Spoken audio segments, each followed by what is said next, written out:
queridos alunos, tudo bem com vocês? Olá!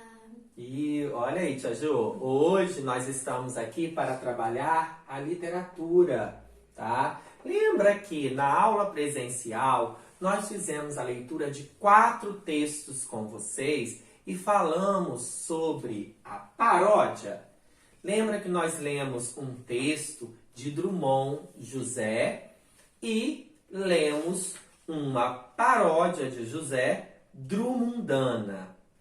Logo, fizemos a leitura de Meus 8 Anos, de Casimiro de Abreu, e uma paródia de Meus 8 Anos, de Casimiro de Abreu, produzida por Manuel de Barros. Agora nós vamos para a correção dessas atividades e dica: vá pausando o vídeo, olhando aqui tudo que está sendo escrito e corrigindo no seu caderno com letra legível para ficar bem organizado.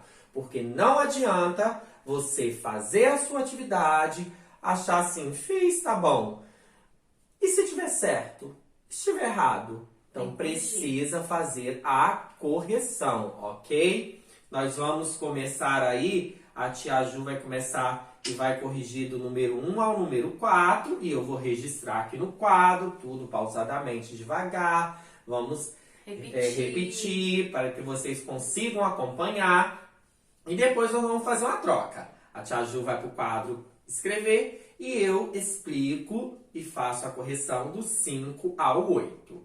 Então vamos lá, tia Ju? Sim, bora galera! Número 1. Os poemas lidos, até comentamos na aula, apresentam relações de semelhança. Letra A. Quais poemas se relacionam entre si formando duplas? Aí, no caso, nós vamos ter o original do autor e a paródia. 1 e 2 é a primeira dupla, e 3 e 4 é a segunda dupla. Lembrando que o 4 é o texto original do autor Casimiro de Abreu e o número 3, o texto 3, ele é a paródia. B. Em qual dupla, qual poema foi escrito primeiro? O 2 e o 4. O 2, que é de Agora, Drummond. E o 4, que é o de Casimiro de Abreu. 2. O poema 1 é uma paródia do texto 2. Paródia, o que é? Isso, um diálogo entre os dois textos, geralmente identificado pelo leitor com facilidade, desde que ele conheça o texto parodiado. Por isso que é importante, quando vamos fazer uma paródia, colocar a menção de qual texto está sendo parodiado para que possa identificar. Letra A. O texto 1, o poema de Alice Ruiz, anuncia no título uma relação com o texto parodiado. Como essa relação é estabelecida? Como essa relação é estabelecida? Ela faz uma brincadeira com o nome do autor. Drummond, ela brinca Drummondana, incluindo o sufixo ana com o feminino.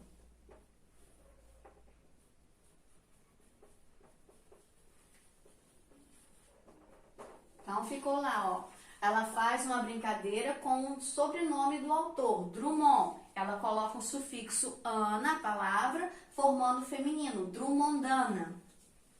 2. Letra B. O sobrenome do poeta é Drummond, com 2 M's e com O. Qual é o efeito do título Drummondana? Isso, além da relação com o nome do poeta, a mudança no sobrenome faz um jogo entre as palavras. Então, a resposta, além da relação com o sobrenome do poeta, com o nome do poeta,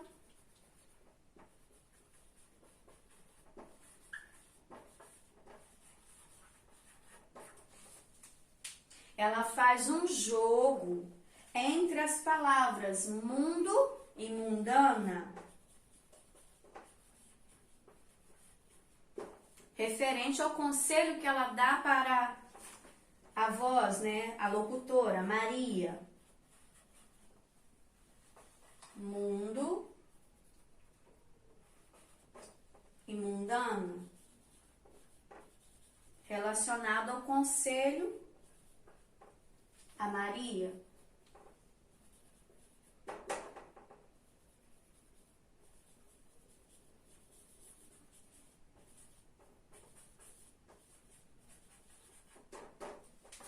vamos lá repetir. Qual é essa relação? Além da relação com o nome do poeta, ela faz um jogo, uma brincadeira com as palavras mundo e mundana. E ela dá um conselho a quem? A Maria, que é a interlocutora do nosso poema, tá? Então, na letra C, o texto 1 é uma paródia de todo o texto 2. Ela pegou todas as estrofes, todos os versos e parodiou? Não, ela não fez, ela só fez de alguns versos, de duas estrofes apenas. Então, a resposta é não.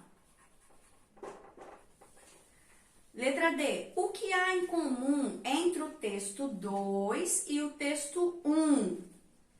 A estrutura inicial a estrutura iniciais dos versos, né? No primeiro verso, com a pergunta, no Drummond, e agora José, e o dela, e agora Maria?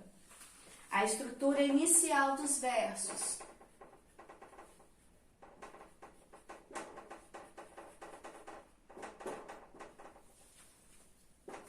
Letra E. Qual é a primeira e principal mudança observada na paródia em relação ao poema? A troca, lógico, de José por Maria. José simbolizando qualquer pessoa e Maria qualquer uma mulher, né?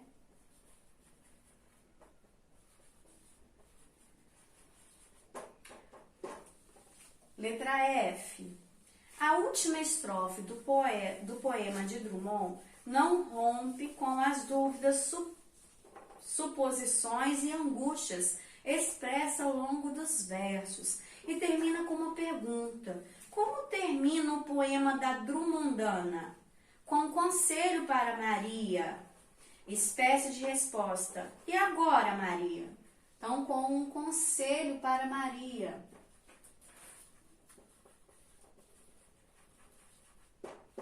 Número 3.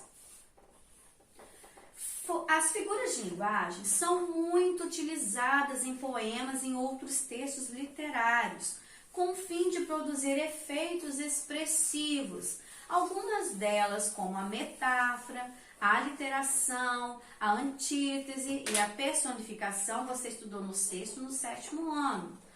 O box anáforo ao lado, então está falando que anáforo é uma figura de linguagem constituída pela repetição de uma palavra ou de expressões no início de duas ou mais frases seguidas, feita com o objetivo de enfatizar ou dar destaque ao que é repetido. Identifique, letra A, no texto 4, o poema de Casimiro de Abreu, exemplos de comparação e de metáfora. Então, nós temos respira a alma inocência, como perfumes a flor, é uma comparação.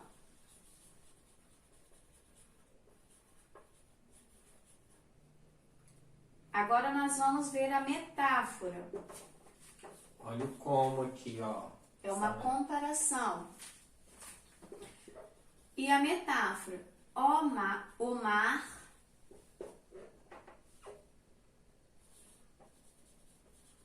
é um lago sereno.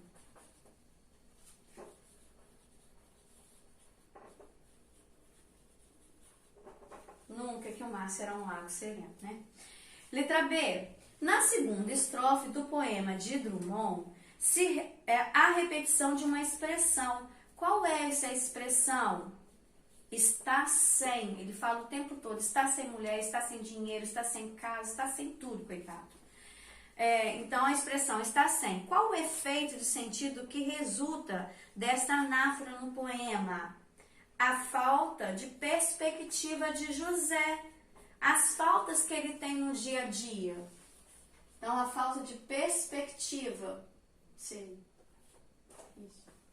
Aqui. De José. A falta que ele sofre, né? Letra C. Na quinta estrofe do poema de Drummond, há outro uso de anáfora. Qual é ele? Que efeito de sentido resulta essa repetição? se você. Então, a repetição, essa anáfora que ele emprega é se você. Verbos no pretérito imperfeito do modo subjuntivo. Reforça o quê? Ele usando esse verbo, se você, no pretérito imperfeito do subjuntivo. Ele reforça a ideia de hipótese, dando uma sugestão para o José sair desse marasmo que ele está e reagir a essa falta, né?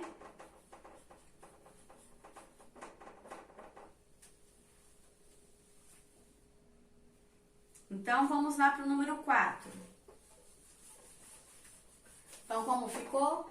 A anáfora repetindo é se você, e o que ela reforça? Que ideia ela passa? A ideia de hipótese, dando para ele uma sugestão, sai desse marasmo e vai agir na vida.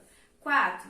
Em Drummondana, o ritmo, recurso poético muito comum em poemas, observado nos versos da segunda estrofe, é rompido na última estrofe. Letra A. Quais recursos de linguagem caracterizam o ritmo na segunda estrofe? A repetição da estrutura nos 3 primeiros versos, a repetição da vogal, das vogais ou a sílaba tônica final de 5 versos. Então, ó, a repetição da estrutura nos 3 primeiros versos.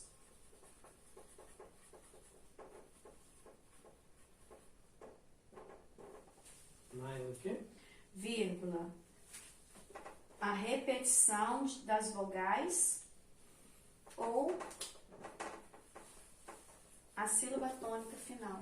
Repetição das vogais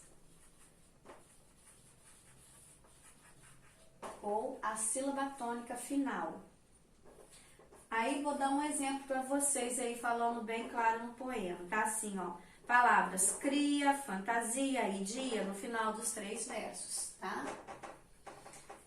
Agora vamos trocar de lugar. Eu vou ali registrar e o professor Marcelo irá fazer a correção e explicar. Então, essa última questão da tia Ju, né, que ela explicou, vocês sabem que a repetição, né, da estrutura nos 3 primeiros versos, repetição também de vogais ou repetição de sílabas tônicas no final. No número 5, o poeta Drummond, né, o poema de Drummond, foi publicado em 1942 e no contexto passava-se pela Segunda Guerra Mundial. Sabendo disso, compare-o ao poema de Alice Ruiz e responda. Na letra A do 5, qual dos 2 poemas tem uma abordagem mais abrangente e universal? Lógico que é o poema José, de Drummond. Ele tem uma abordagem mais universal, pois José pode representar todos os seres humanos, enquanto o de Alice Ruiz parece fazer apenas uma crítica a um tipo específico de mulher. Esse José que o poeta emprega na sua poesia, né? Para onde, José? E agora, José? Né? Seria o quê? Qualquer ser humano brasileiro, é universal. Continuando, na letra B, um dos poemas aponta uma saída. Algum dos poemas aponta uma saída? Há 2 poemas, um pessimista, tá bom? No poema de Drummond, José, o ser humano caminha sem ver saída e sem saber para onde. Já no poema de Alice Ruiz, Maria tem como perspectiva, como um meio de suportar a dor, apenas os remédios. Então, um dos 2 aponta uma saída, tá? O de Alice Ruiz, Maria, vai apontar, né, a saída de uma perspectiva de suportar a dor apenas com remédios. E o de José não tem uma saída, porque ele caminha sem ver e sem saber para onde ir. Ok? Então, ó, de José está sem saída e o de Maria aponta a saída de suportar a dor com remédios. Ok? Vamos agora para a questão 6. O poema de Manuel de Barros... Ih, eu tô com Mário de Andrade na cabeça, desculpa, gente. De Manuel de Barros não é uma paródia completa do poema de Casimiro de Abreu, mas faz referência a ele. Letra A. Identifique o trecho do poema de Manuel de Barros que estabelece essa intertextualidade explícita com o poema Meus 8 Anos. Vocês vão ver que tem um verso que se repete, que ele retira lá do poema, Meus 8 Anos. Qual é esse verso? Eu fiz errado. Fazíamos meninagens, pode até copiar entre aspas, fazíamos meninagens com as priminhas, com crase, sombra das bananeiras, debaixo dos laranjais. Faz outra barra para separar o verso. Só de homenagem ao nosso Casimiro de Abreu. Esses 3 versos fazem referência ao poema Meus 8 Anos de Casimiro de Abreu. No poema de Casimiro de Abreu tem a passagem, tem o verso: à sombra das bananeiras, debaixo dos laranjais. Ele retirou este verso, bem como acrescentou, tá, um verso onde ele faz uma homenagem ao autor que escreveu estes versos. Baneiras. Bananeiras. É pensar rápido e escrever devagar. Desculpem aí. Então, só de homenagem ao nosso Casimiro de Abreu. Casimiro de Abreu com letra maiúscula, hein? É o nome do autor, do poeta. B. Aspas. Qual, abre aspas e fecha. Você está tirando um fragmento, uns versos. Essa barra é para separar os versos, tá? Do poema. Qual verso do poema Meus 8 Anos é retomado no trecho que você identificou? Ó, começa daqui. À sombra das bananeiras, debaixo dos laranjais. Esses versos são empregados por Casimiro de Abreu e foram reescritos no poema de Manuel de Barros. C. Além da menção explícita a um trecho do poema de Casimiro de Abreu, o poeta, o poema de Manuel de Barros apresenta também semelhança temática com Meus 8 Anos, de Casimiro. Qual é a temática? A temática é a infância, aquela saudade daquela infância, subindo nos pés da bananeira, ficando à sombra das bananeiras, debaixo dos laranjais, aproveitando para comer essas frutas, brincando. Então, a temática central de ambos os poemas é a infância. Lembrando que de Manuel de Barros, a infância foi meio tenebrosa, machucando os morceguinhos, fazendo aquelas experiências científicas. Isso aí. Diferente de Casimiro de Abreu, que ressalta o ambiente natural, a natureza, enaltecendo essa natureza onde ele vivia. Com certeza, quando ele produziu este poema, ele relembrou da sua infância, de uma infância mais simples, pobre, onde ele vivia, né, Tia Ju, no campo. No campo, numa terra batida, não tinha asfalto, essas coisas. E próximo às árvores, próximos às árvores frutíferas, próximos aos pomares. Rios. Isso aí. 7. E o outro é atual, né, Ju? Por ser atual, então ele brincava com o quê? De machucar lá o morcego, de prender não sei o que lá. Então é isso. Tem gente que brincava até de prender na caixinha de fósforo as formiguinhas. Tem gente que faz isso, tá? Número 7. Em estudos anteriores, você viu que os poemas podem apresentar versos regulares. Os versos regulares, nós trabalhamos na nossa última aula, são aqueles versos que têm a mesma estrutura quanto a quê?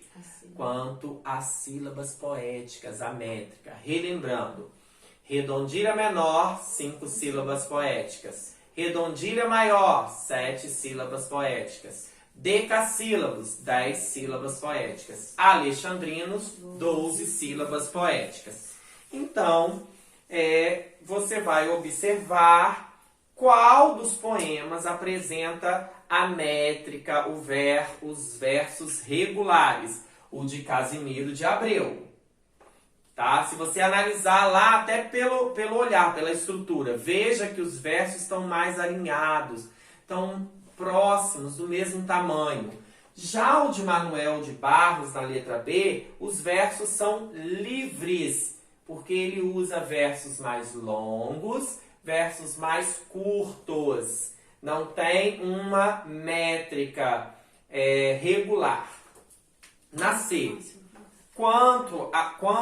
quantas sílabas poéticas há nos poemas, nos versos do poema, em que há regularidade na métrica? Analise fazendo então a escansão. Olha só, a tia Ju vai copiar a primeira estrofe e eu farei aqui a escansão e nós vamos ver a métrica.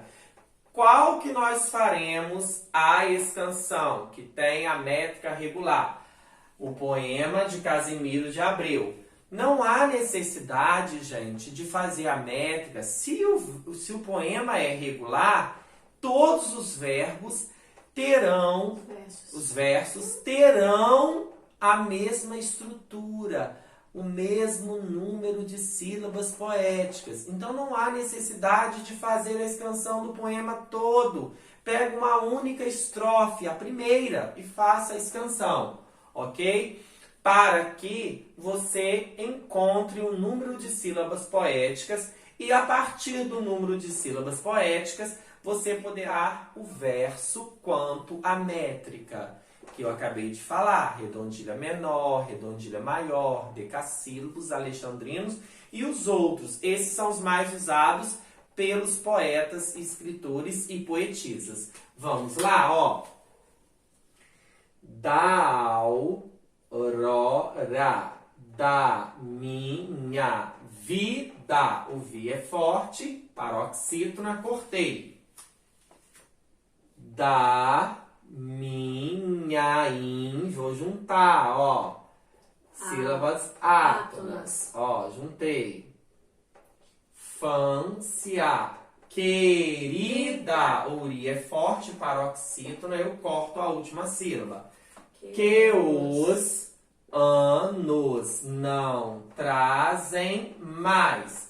Parou no mais, porque é monossílabo. Vamos contar, ó. 1, 2, 3, 4, 5, 6, 7. 1, 2, 3 que eu juntei. 4, 5, 6, 7. 1 que eu juntei aqui, ó, de tongação. 2, 3, 4, 5, 6, 7. Portanto, como a tia Ju registrou, nós teremos 7 sílabas poéticas e esses versos são classificados como redondilha maior, tá? 7 sílabas. Continuando, nós vamos para a última questão, o 8. Comparando o poema de Manuel de Barros e o de Casimiro de Abreu, que são os originais, né, mais antigos, não são as paródias. Os Meus 8 Anos e José. Esses dois poemas. O que se observa neles quanto à presença de rimas? O de Casimiro de Abreu apresenta rimas. Vai apresentar palavras no final dos versos, rimando. Pode ser uma rima parecida na escrita ou na pronúncia. Já, o de Manuel de Barros não apresenta rimas, ok? No de Casimiro de Abreu, elas ocorrem entre segundo e terceiro versos e entre sexto e sétimo versos de cada estrofe.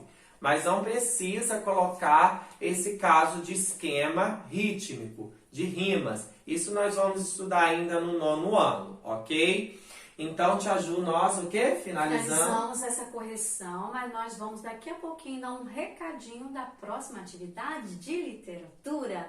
Então, aguardem no canal, não desliga, não saiam, permaneçam ligados conosco. Isso aí. Hoje nós vamos passar para vocês, em literatura, uma produção textual. Nós vamos trabalhar com intertextualidade, que é o que nós estamos trabalhando atualmente, recentemente. Temos até aquela música, né? Fazer uma paródia. Uma paródia, um intertexto. Lembra que na aula presencial que nós passamos... Trem balada, vergonha, que a música não tocava para vocês, mas nós isso aí, mas o intertexto. Então, nós aproveitamos essa oportunidade de trabalhar a paródia, né? Trabalhar a paródia aqui, né? Na questão da interpretação de texto. E agora nós vamos trabalhar uma tarefa de intertextualidade, de paródia, para vocês produzirem, ok? Então aguardem, aguardem. Daqui a pouco voltamos, ó. Beijos.